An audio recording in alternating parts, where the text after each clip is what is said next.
Hey guys, I'm Al from Games Rep, and today we're going to take a nice little look at the classic Breakout style puzzle game Arkanoid for the Super Nintendo. Here we go, it's Arkanoid Do It Again for the Super Nintendo, released in 1997, so right towards the real prime time for the Super Nintendo.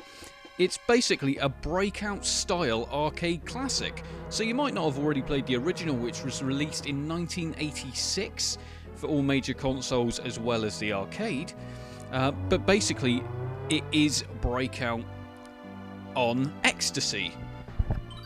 When I say that, I don't mean anything bad, and when I say on ecstasy, I mean it's damn colourful and it's hyper. Let's just put it that way. It's an absolutely hyper game. So basically what you're a scout ship.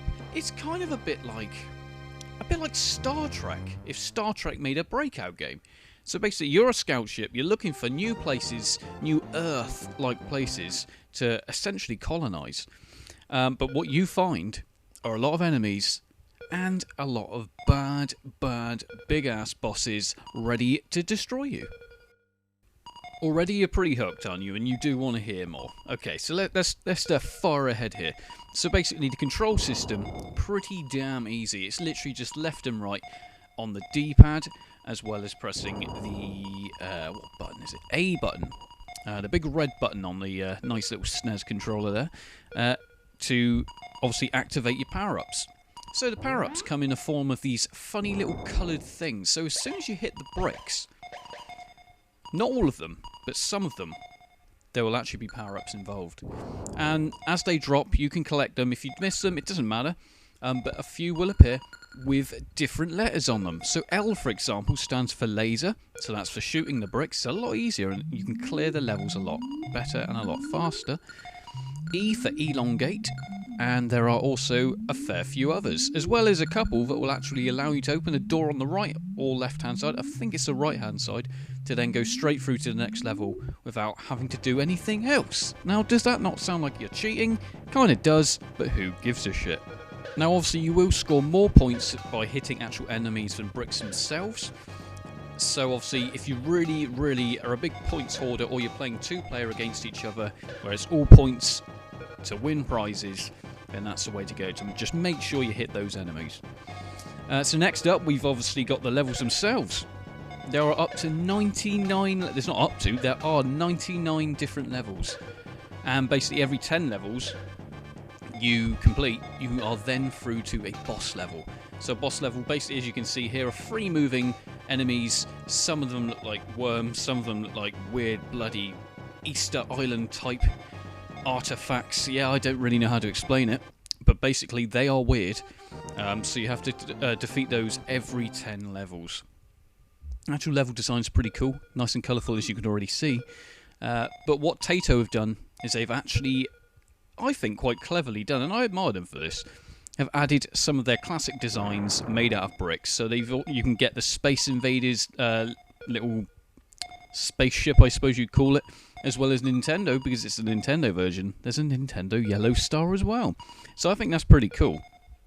The sound itself, now okay, it's kind of dull, to be honest.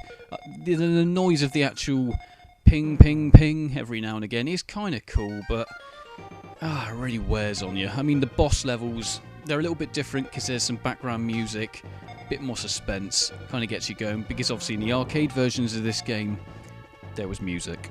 So, you know, kind of sucks slightly, but who cares, it's still a great game. Great arcade classic game. There are cutscenes in this game as well, just to sort of give you a nice little background story, which is great.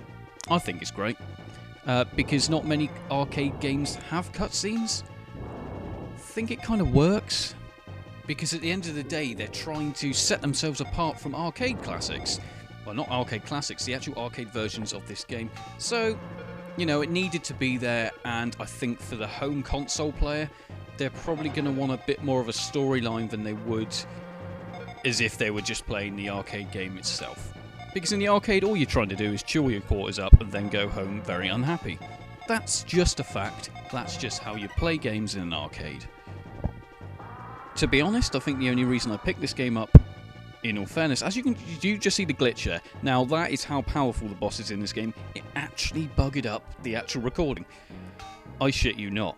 Anyway, the reason I picked it up, it was a childhood classic, not on the Snes, but on the Amstrad. So I thought I'd pick it up, I'd give it a go for the console version. I love it.